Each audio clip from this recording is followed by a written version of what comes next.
Conversation with myself like this better work. That's why I get peace of myself almost every verse. I spent my whole life grinding, I ain't asked for help. I used to starve as a kid, I had to feed myself. Remember all the hard times we kept trying, and we rise and we fall. The times we had to walk, now we stay flying. Now we grind till we ball.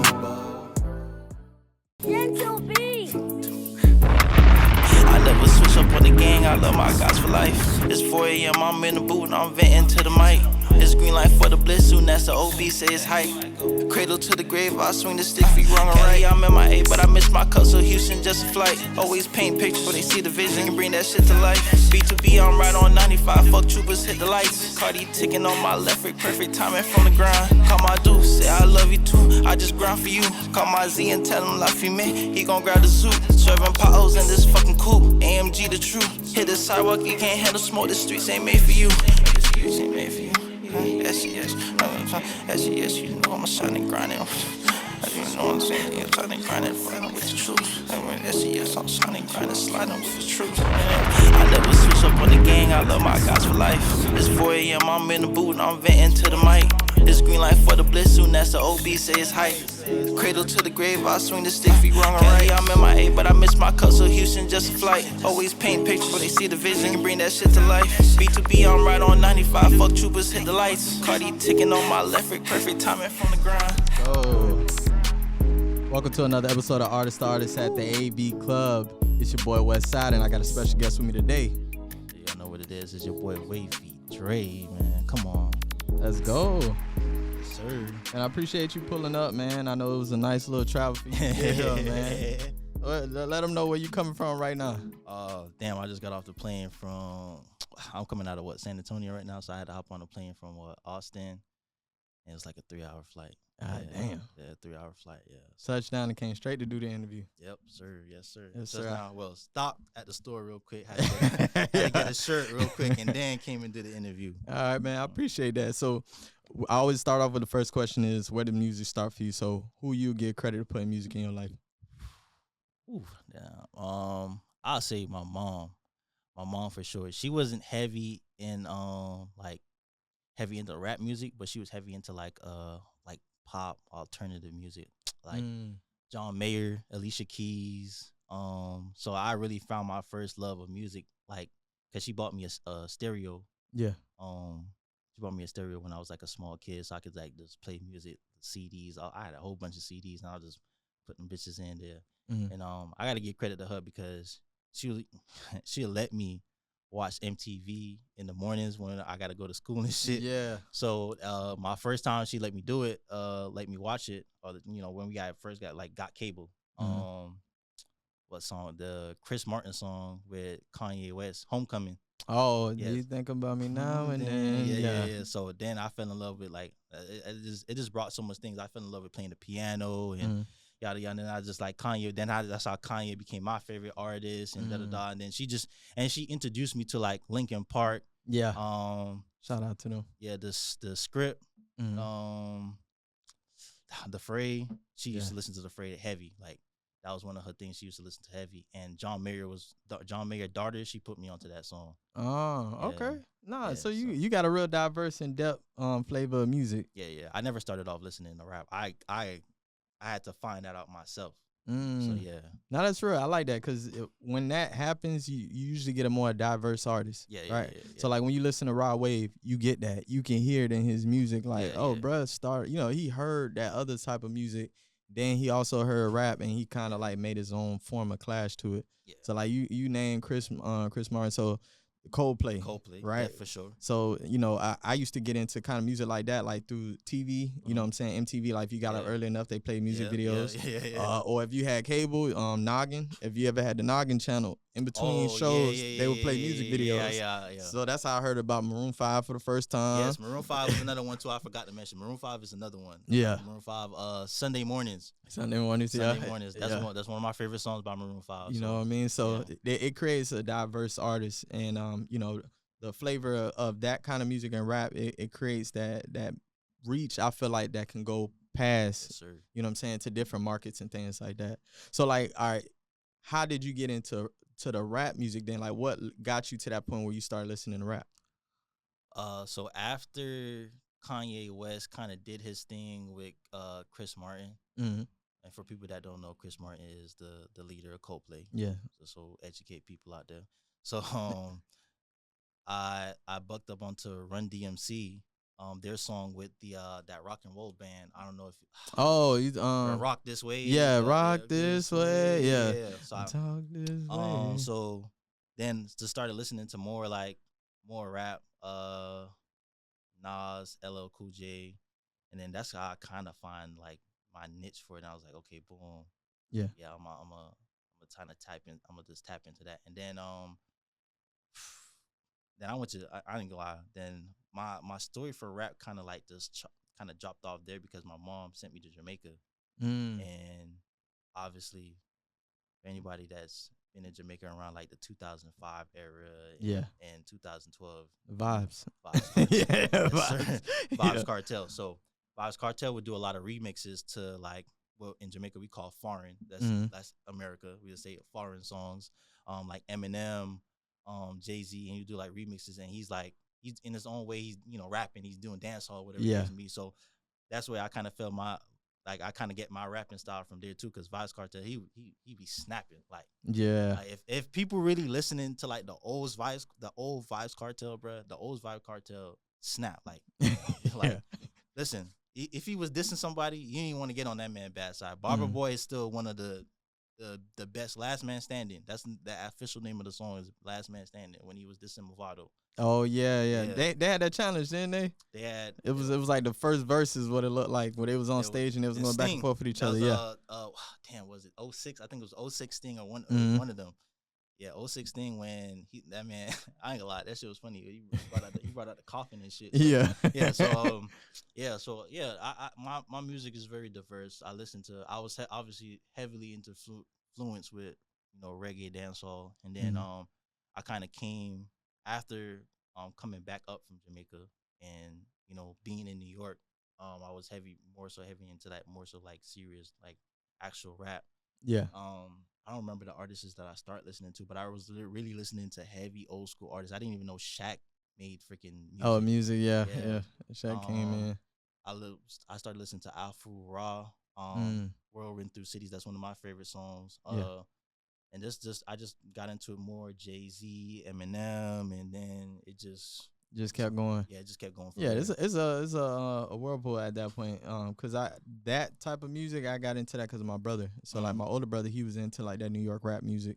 So growing up, he played a lot of DMX, Nas. That's how I found out about Big L.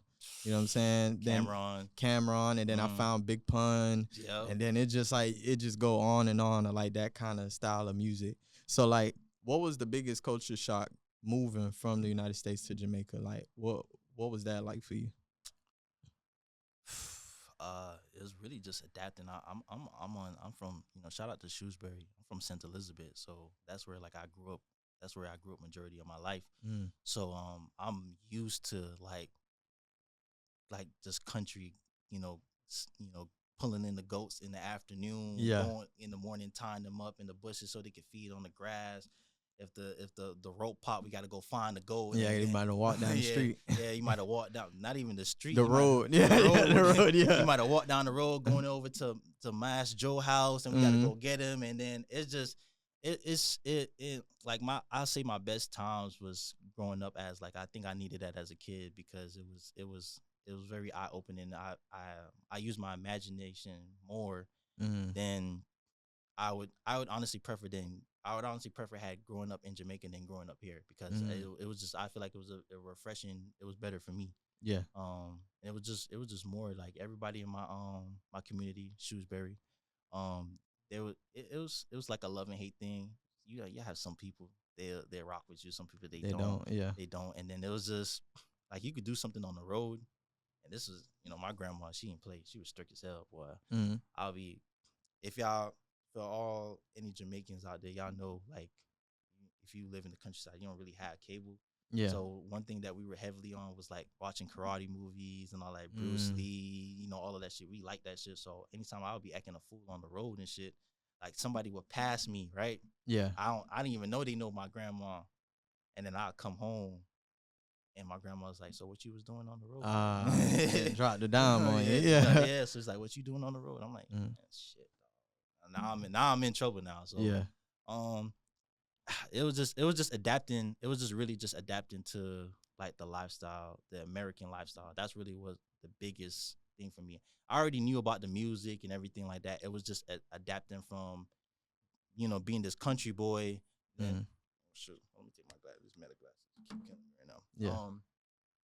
It was just adapting from being a country boy and just coming up here and just the concrete jungle, basically. That's where I started off from. So it's just, yeah. But I was originally born in Brooklyn. I just lived majority of my life in Jamaica. Oh, okay. Yeah. All right. So tell me about the experience when you moved here. Like what age you was when you moved to Florida? Damn. I moved to Florida. So my family, we be traveling back and forth to Florida. I have cousins down here. Shout out to Drew.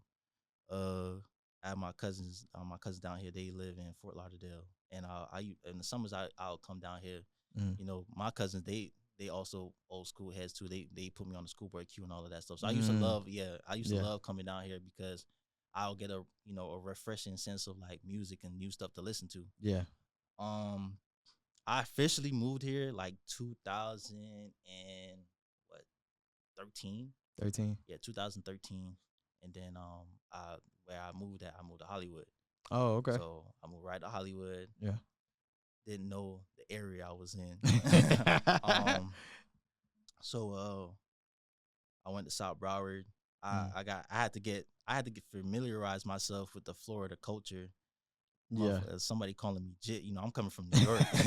I already just got used to like one culture, so I got to come back now and I got to get used to like relearn a whole nother culture. Yeah, relearn a whole nother culture. So it's like, first time somebody called me a Jit, I'm thinking he calling me a bug or something. So I felt offended. I'm like, motherfucker, who you talking to, bro?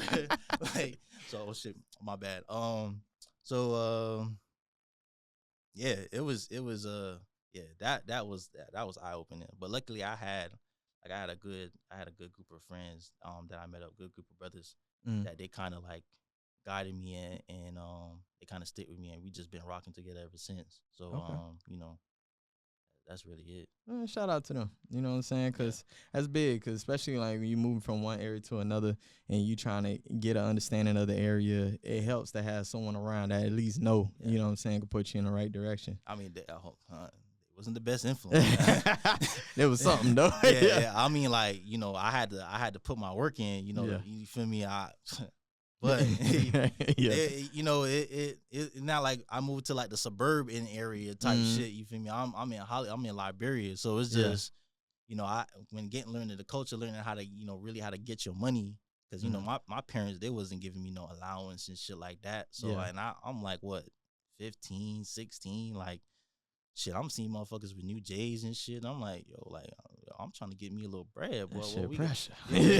Like what we gotta do. So it's just So shout out to my homeboys, bro. I for me, I love y'all boys. Pause, but for me. Yeah. So. No, that's real. So tell me, what was like the first Florida song you heard, and what was your process? What was your thought process when you heard it? What was your take of the song? That Kodak Black. No flocking. Oh yeah. Kodak Black, no flocking. But I didn't even want to even get too deep into it. Just kind of just grabbed me. I ain't gonna lie to you. So I heard I was hearing a bunch of like different Florida songs, to be honest with you. But that no flocking kind of stick out. Obviously for everybody, it once it dropped, it kind of took over. And then I kind of grasped into other stuff. It was really just, to be honest with you, it was really the fast music. That's what I got introduced with first. Yeah. So it's like every music was just sped up to me. And I ain't gonna lie, that shit was hard. 5-4. Yes, sir. I was like, yo, this shit gas, bro. I'm like, what the fuck? What the fuck this is? And this, you feel me? We be back. We be at my one of my dog's house. We had to be on Persian Street or we be on Green Street. Yeah. My dog had this like broke down Lexus. Y'all be in that motherfucker had that one speaker listening to music. So I'm sitting there, I'm like, okay, boy, shit. I'm like, what the fuck this is? Ain't this that song? This not the original version. Nah, it's it's sped up. Nah, it's sped up, bro. Real shit. This shit fire right now. I'm like, okay, yeah. It's a big culture thing for people, like when they process it. You know what I'm saying? My first song that I heard, because originally I'm from West Palm, so that's a little bit north than from up here.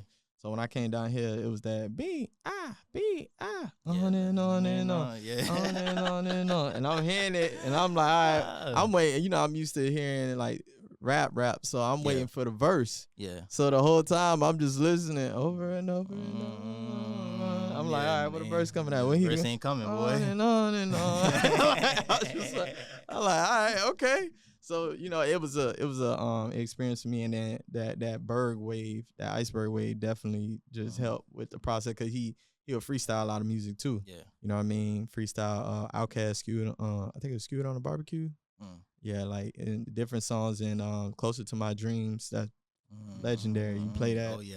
You know what I'm saying? So. The culture out here, man, it runs deep, man. Yes, sir. So tell me, how did you get into recording music yourself? Like, what was that process? Damn, Dre, what was it like? So it really started in my high school, South Broward. I was always like, I always rap. So my first artist name was Andre. I wanted to get it from. I got influence from Drake and Andre 3000. Okay. So taking out the 3000, whatever, and I just left it as Andre. Damn, I'm trying to remember it. So my brother Drake, he right here. I think we were freestyling one day. I don't know if we were freestyling, and I was just going, and he was like, I ain't gonna lie, bro, you hard, bro. Like, yeah. He's like, you need to get your own little wave. So I kind of tweaked it a little bit. So I started off with one flow, and then my the director of the Freestyle Fridays at South Broward, he was just like, I ain't gonna lie, you could tweak your sound a little bit. He's like, you remind me a little bit of LL Cool J. So I started studying like LL Cool J, and I started studying like new artists. I kind of wanted a more melodic flow. Yeah, I wanted something like Pain, because that's what I was like. That's what I usually go through. I wasn't like, and I ain't gonna like, I was like in the streets like that doing all the shit. Like I was there, but I wasn't like, you feel me? I didn't see more Pain than, hitting licks and all of that shit. Whatever the case may be. Yeah, I might have a couple stories, whatever the case may be, whatever, but it wasn't like my go-to every single time. So I try to take my because really rap is just it's storytelling. Yeah, that's all it is. Yeah, so it's storytelling. So I just try to make it. I try to tell my story the best way I can. So yeah, that's really it. It really just started from just freestyling, really. Okay, so you remember like your first time recording? Like, was it at your dog crib? Was it did you actually go in the studio for the first time? Like, how was your I went into an actual studio for the first time. I try to make, like I try to make art, like how we was talking off camera. I try to make like some, I try to, anytime I make songs, I try to make it like art. Like, so I get influenced by like A$AP Rocky. So I try to see how I could incorporate like my flow and make good music so people could like listen to, like not some shit where it's like, okay, yeah, only a certain amount of people could listen to. I wanted music to make music everybody could listen to. Yeah. So in my first time in the studio, I did a remix to Go Gina, that SZA song. Okay. And then I was like I just started getting like the creative juices started flowing. So I was like rapping, and I was getting like a singer to come in, and I'll just pay for the studio session. All you had to do was just come in and lay your vocals, and just lay your vocals on there. So like that was going good for a while, but then I kind of took a switch, and I made what song was it? I think it was Same Niggas. I made a song called Same Niggas. I had my brother Dre. He listened to it. He was the first one to listen to it. I sent it to him. He played it. He was like, yeah. And he posted it on, was it on Snapchat? Was it or something? He posted it on Instagram. Yeah, he uses Snapchat. So he posted it on. I mean, yeah, people still use Snapchat now. Yeah.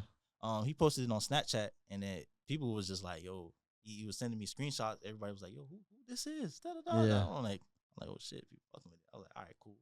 So then I made Hood Dreams, and then I just started going from there, and then that's where it kind of got my name in the neighborhood. It was like, okay, yeah, who this person, like who Wavy, like whatever case. And so how I got the name Wavy though, I got the name Wavy because one, the director gave me that name. He was like, your flow is just like so, it's cool, it's wavy, you more so like a lady, ladies type of man type shit. You clean, you fresh. Yeah. And I was like, okay, and I was like wavy. I was like, yeah. And then I just took off the, because my name was Andre, so I was like, you know what, Wavy Dre. Okay, that's real. Yeah. Oh, that's what's up. That's one of the most important things I think is like the artist name, because then you have an identity in what you want to be as an artist. Yeah. That's the most important, is having an identity as an artist, understanding like who do you want to be in music. Yeah. A lot of people don't necessarily have one established, and they just more so just doing all kind of things. And like even me with my first project, I took time to figure that out. Yeah. So like I made a project, but if you hear my first project, it's very different sounds. Yeah. You get what I'm saying? Because I was trying to get a feel of like, okay, so when it comes to Westside, like what do they like from me as an artist? So I made different sounds, and I seen, okay, all right, they like this, they like that, okay, cool. And then I was kind of able to grow from there and just say, okay, this is the lane I'm gonna be in, and I can go in these kind of pockets when it comes to creating music. Okay, yeah. All right. Yeah. So tell me about some of the projects you got in the works. I know off camera we was talking about it, but so right now I'm doing like a trilogy for an EP. So everybody know I have out right now. I have Underrated, Too Underrated, and Still Underrated is about to drop. We just got a couple more songs I got to finish up. I got to work out some features, see if they gonna pull through, see if they don't pull through, whatever. And then I have Hood Dreams 2 coming up. That was my first EP that I ever dropped. Or my first project of like music I actually dropped. I had a little spin-off to it, which was called I Ain't Perfect Yet. Yeah. To kind of showcase it, to still give the people, the fans that actually like my more melodic flow. But the Underrated projects is just more so showing that, okay, yeah, like I could talk my shit too. Like I could do all of that shit. Like it ain't nothing, you feel me? I could talk my shit, I could back it up. Like you feel me? I'm really him. Yeah. So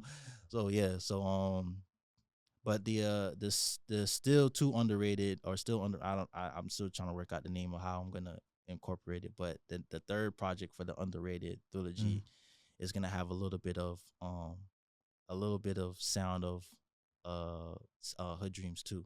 Okay. So Hood Dreams 2 is gonna be a collage of all of those projects together, all the sounds together. It's gonna be me, rapping, and it's gonna be me having my little melodic flow and all of that stuff. Okay, that's real. All right. And as far as like when it comes to making a project, right, what's some of the things that you take in consideration when making it, right? Like, is there certain things, like you a storyline type of person, like you want to create like a certain dialogue, or is it just more so different flavors? Are you one of them people that like, I gotta have one for the ladies? Like, what's your approach when it comes to making a project? Definitely that I gotta have one for the ladies. I've been testing out a couple of things, but I think I got the niche on what I'm gonna do. It really just starts from my creative process of how I start writing a song. So anybody that knows me knows that I mumble over the beat at first. You one of them? Yeah, okay. Yeah, I mumble over the beat first, and I put like words where I want where it to sound, and okay, this part of the song I need to say this, but I need to have something. So at first, that's my rough draft. I mumble it. I have my phone and I have like my laptop, and I'll like and then I'll say something, and I'll find something that fit, and then that's how I come up with like a catchy verse, and then boom, and then I'll go back and I'll listen to the beat, and then I'll start.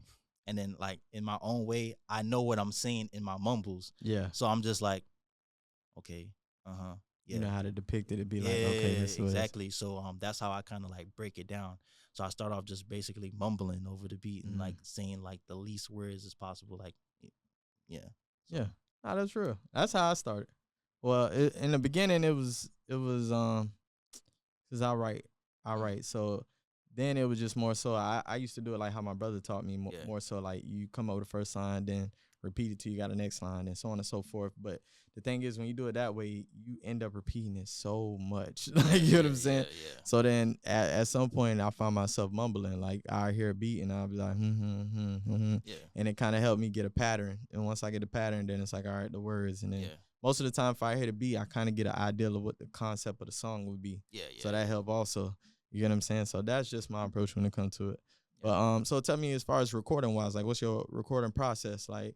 When you go to the studio, is it just you engineer? Like, how do you like people in the studio with you? I'm weird. I ain't gonna lie to you. Some days no. But I get shit. I ain't gonna lie. I get that call where it's like, oh, you ain't invite me to the studio, bro. What's up?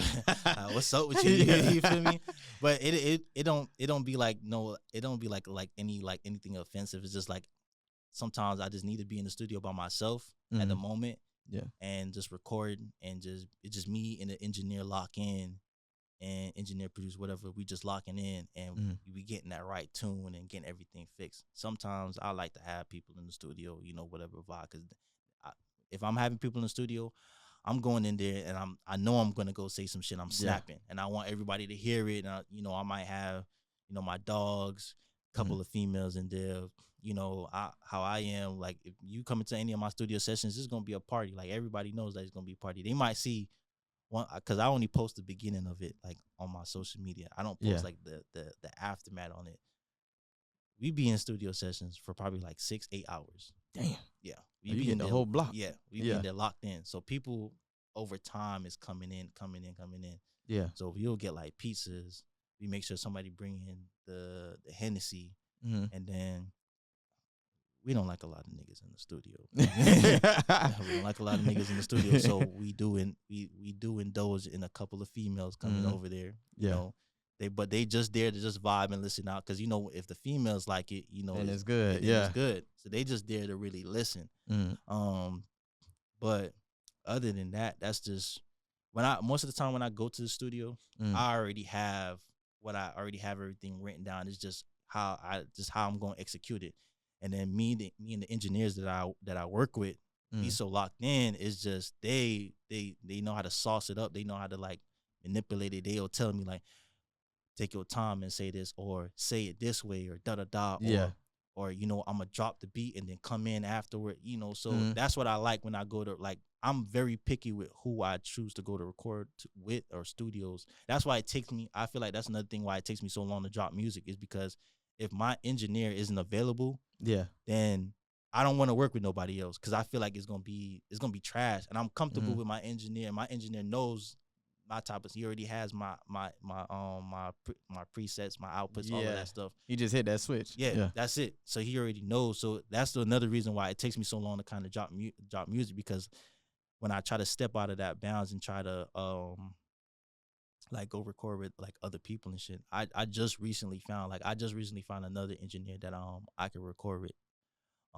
So and like one in Texas and one in Atlanta. That's usually where I fly back and forth to and kind of just record and everything like that because I have homeboys in Texas and I have homeboys in Atlanta. They also do music too. Yeah. So it's just I'm picky. I'm real picky. If some shit sound like you can ask any of my homeboys. We went to a studio session one time and the engineer wasn't doing some shit that we like. Ask Dre, he would text me and I'll text him back and I'll say, hey, does this sound good? He'll say no. Is it me? And if he says no, it's the engineer. Headset off. Good. It could be 20 minutes into the session. Yeah. How much I owe you for the 20 minutes? Yeah, we're gonna stop right here. Yeah, we done. That's it. Like I done that a couple of times because what are you doing? Like you ain't gonna take my money and not try to put in the little bit of work and just try to copy paste. Nah, I know how engineers work. I done seen my engineer before, and I'm done with the song. He's still working the song. He's still working this. Yeah, still mixing it. Freaking it. Doing what he got to do, and he taking another 30 minutes just to do that. Just to do that. I like that because you trying to make sure I succeed. You trying to make sure it sound good because you don't want to make like some engineers.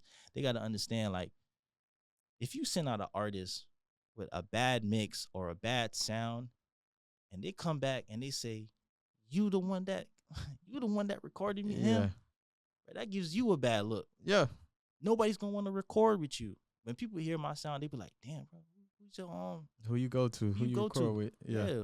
I don't gatekeep. I'll tell them if you could pay it.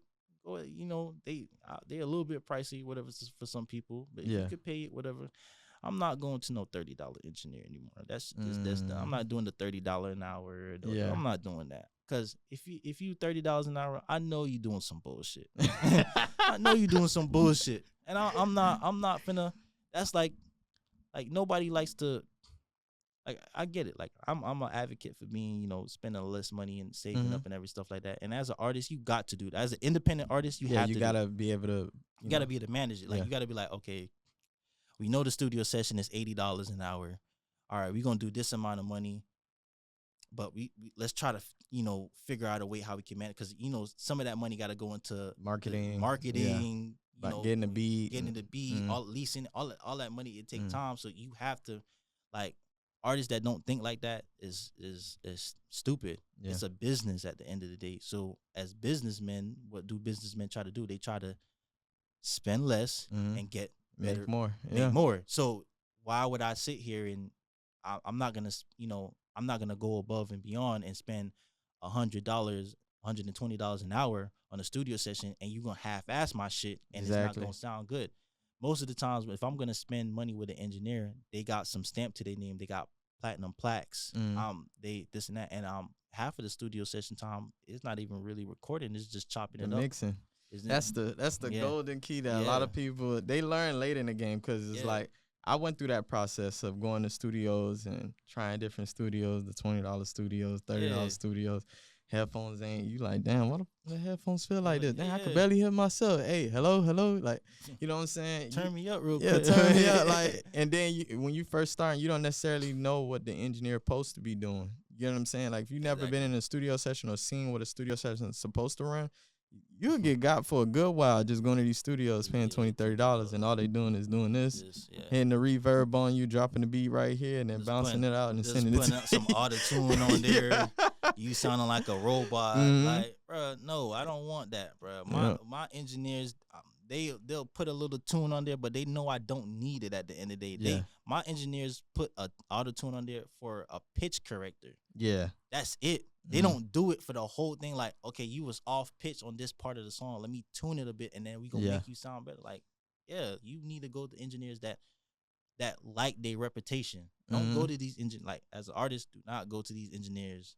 Please, I'm telling you, if it's an $80 studio session, just pay the $80. Like, ask your dog, bro, or whatever. Yeah. When I was starting off, bro, I wasn't paying. I'm gonna be so real with you. I wasn't, and even today, I'm gonna keep it frank. Like, I'm gonna keep it real. Like, if a studio I got a studio session coming up, more than likely my brothers is gonna offer me, all right, how much I gotta pitch in for you, because they want me to be great. They know that if I'm going to this engineer, it's because this engineer got something.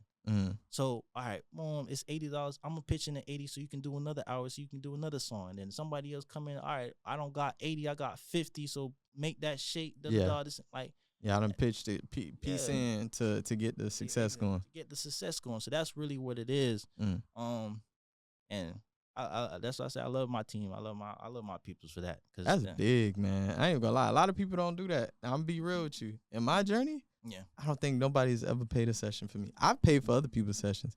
I've paid to help somebody record and get in the studio for the first time. But as far as someone paying for me to get in the studio, it's never happened. my cousin, again, shout out my cousin Drew. Like, when I was like because I had a lot of court shit going on. And that's another thing with independent artists. It's your outside life too. Like, that shit can affect you of how you make your like your music process. Because if you got to deal with, music, and you got to deal with court for a murder charge, boy, trust me, that's a lot of money. That's a lot of money. That's a lot of money. Yeah, there's a lot of money and time you got to give to a lawyer, and bro, trust me, you would never want to be in that. If you don't got it like that, or you got it, but the money ain't for that, then it's just like shit. Bro. So my cousin Drew, when I got over my little court situation, my little hump, he paid for my studio session. He was like, bro, I need you back in the booth, whatever. Not knowing that this motherfucker could also rap too. Didn't even know that. And then he was spitting some shit. I was like, the fuck, you paying for my studio session? Yeah, why you ain't getting yours? Yeah, you need to get in the booth too. So, shout out to him. He got his tape out. Drew, was it? Fuck. Drew, damn. He had his own tape out. I don't even remember the tape. It's Drew Ballin' 2 or Ballin'. No, Blue Chips. There we go. Yeah. Blue Chips. He's a heavy basketball fan, so I'm a heavy football fan. So in my songs, you might hear me say blitz a lot and Yeah. I call myself Mr. 4th and 10th and all of this stuff. Yeah. Yeah. So he paid for my studio session, and he was like, yeah, I'm gonna make sure you get back in the studio, get right, this and that.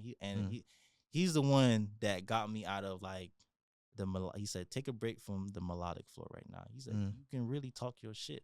Like, you're him. So I was like, all right, so fuck it, let's try it. So my first song where I was doing like I was like, okay, actually like rapping. I didn't do no melodic. It was SGS. Okay. A lot of people don't know SGS. If you don't know it, it's a fantastic song. Shout out to my cousin Sig. He's a feature on the Snap. I would play it, but damn, I don't even think I got the file in my phone, bro. To be honest with you, if I still got the file in my phone, but I do got the file in my phone actually. But yeah, shout out to my cousin Sig, man. He, it was funny because the day that I recorded that song, I recorded half of it. I called him on the phone, and I said, "Yo, listen to it real quick." Listen to it. And he's like, "Who the fuck that is?" That Dre. Yeah. He's like, "Dre, that ain't you. That ain't your type of style." He's like, "What's going on?" He's like, "You talking that shit right now?" Yeah. He said, "Man, hold on." He said, "Where you at?" I said, "I'm at the studio." Okay. I was like, "All right, yeah." He's like, "I told him what studio I'm at." He's like, "You know what?" He said, "I'm there." Yeah. I'm there in 15 minutes. I'm finna lay a verse down. And then he laid the verse down, and yo, I ain't gonna lie. Went crazy. That shit went stupid. And I was just like, okay, yeah, like, damn. Let me see what else I could do. And I just started just going. I started getting like other beats, and then started like, and if people don't notice, my melodic flow is still in there, in that sound. It's still there. Like I still, take bits and pieces. I'm still telling the story. I'm still doing that. I'm just dumbing it down. Yeah. That's it. You're figuring out a way to tweak it. Yeah, I'm figuring out. I'm just really dumbing it down. That's it. I'm using less words. I'm using, less syllables, but I'm using the nursery rhyme pattern. If people don't know, I'm using the nursery rhyme pattern. And that's what I'm just dumbing it down, using 3-4 syllables at a time, making it short.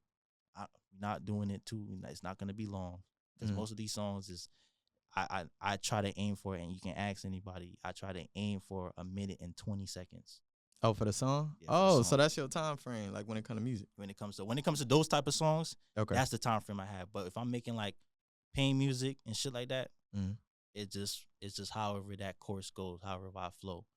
So that's just how it is. I don't have no time frame on that. I mean, I try to not go over no 3 minutes. I could tell you that, but like 2 minutes, whatever the case may be, that's my cutoff time for that. But I try to, like, people have short attention span. Yeah. It's getting worse nowadays. So people they have short memory. So it's like, all right, boom. They hear the same thing over and over again. Okay, all right, cool. We're gonna play it back one more time. And I noticed myself doing that with certain songs with certain people. I was like, okay. That's why you gotta study.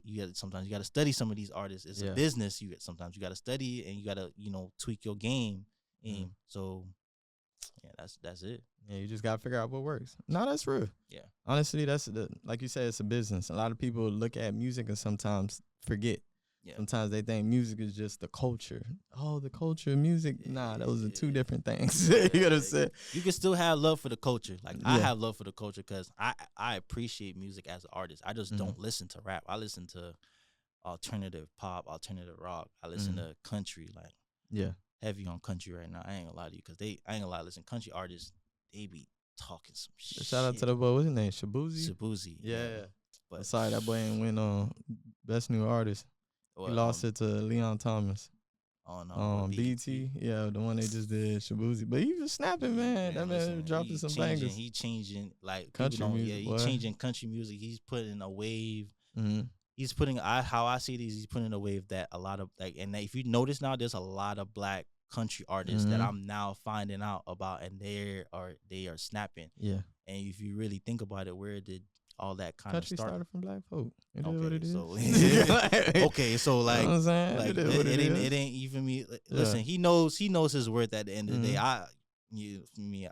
Listen, when I heard some of his songs, he's mainstream now, so I listen to some of his popular songs. But there's other artists, other country artists that I listen to where it's. I got this one country artist right now, bro. I ain't gonna lie. It's one of them things where it's like they're not of course gonna get promoted to the forefront because the genre is predominantly ran by a certain culture, and it's just like rap music. We don't necessarily predominantly promote the other cultures over our own most of the time. The song is called "After Me" by Cass or whatever. I don't even know how to pronounce his motherfucking name though. It's called "After Me." Yeah, it's called "After Me." Okay. After Me with a crescent mark on it. People. I don't know how to pronounce it. I don't want to say his name wrong. So whatever. But like it's like I like that. I like to see.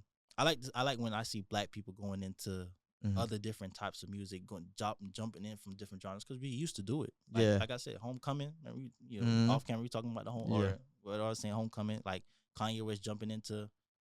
That's like what Coldplay is alternative rap, indie. Well, alternative pop. Alternative pop. Okay, so he's jumping into alternative pop and putting a rap style in there, and then now that's exposing people to listen to Coldplay now, and get their and vice versa. And now people that listen to Coldplay want to listen to It's just so I like when two genres cross over. I like that. It's beautiful, and as a musician, as an artist, like you see stuff like that, you like stuff like that.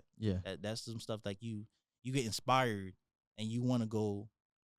You want to like, okay, what can I do to expand my versatility? Because when stuff like that happens, everybody can listen to it. No, that's facts. Yeah.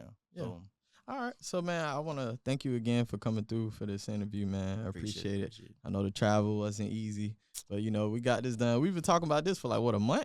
Yeah, it's about a month and a half now. Shout out to Doogie for setting this shit up, man. Shout out Doogie. To him. Shout out to that boy Doogie. Yeah. I just had him back maybe like a couple episodes ago. I had Doogie back on. You know what I'm saying? As a matter of fact, I gotta respond back to him because he sent me something literally, I think yesterday, either yesterday or the day before yesterday. So I gotta respond back to that boy. Lock in with him. What music? He sent me. I think he's doing his listening party. He's doing a listening party for his project. So he sent it. I just seen that boy. He was in the hospital, so I ain't. Yeah, but I think I ain't think it was that serious. I don't know. I thought it might be the dentist or something. Because the way he had the thing going, it looked like it's a dentist appointment. But that boy, he fixing his teeth. I needed. That's what I get a bag. That's what I'm finna do. Yeah. I ain't lie to you, man. Shout out to him. Me and him supposed to be locked for like a year now. Yeah. Bro. He did a song with Surge. Yeah. That's my dog right there.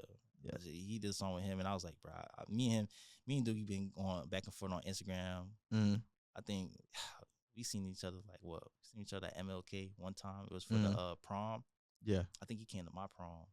Yeah, I think I saw him at my prom, if I'm not mistaken, or the prom the year before mine, or something like that. Yeah, but I seen him. It's one of them things where you tell artists like, we gonna get it. We gonna work. We gonna work. and y'all like prolong. You try to keep it up. And it's like, so we definitely. I need him on my Hood Dreams tape though, because Doogie, he's a phenomenal.